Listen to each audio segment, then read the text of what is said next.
ఏ ఊరు నుంచి వచ్చారండి? ఉండ్రపూడి నుంచి వచ్చామండి. ఉండపూడి ఎక్కడండి? పామర్ ఆహోడండి, పామర్ 7 కిలోమీటర్లు. ఓకే, ఇప్పుడు ఏ పంట వేసారండి? మినుము వేసామండి.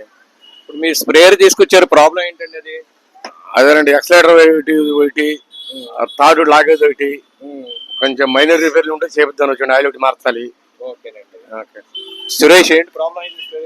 స్పేరు ఆయిల్ ఒకటి మార్చాలి, ఎక్సైడ్ సెట్ ఒకటి, థర్డ్ సెట్ ఒకటి, పుల్లి ఒకటి వేయాలి సార్. పంపు కూడా చేయాలండి, చెక్ చేసి చేయాలి. ఓకే, సరే. మొన్న సార్వాలో పంట ఎలా దిగుబడి వచ్చింది మీకు? ఈ సంవత్సరం సార్వా దిగుబడి తక్కువ వచ్చిందండి. దిగుబడి తక్కువ దిగుబడి తక్కువ వచ్చింది. 25 బస్తాలు 30 బస్తాలు అయినాయి. 30 బస్తాలు 30 బస్తాల లోపల. 30 లోపల. Okay sir. Himabindu sales corporation, park road, Gudivada 9030483665. Online business కూడా ఉంది, దయచేసి నెంబర్ నోట్ చేసుకోండి.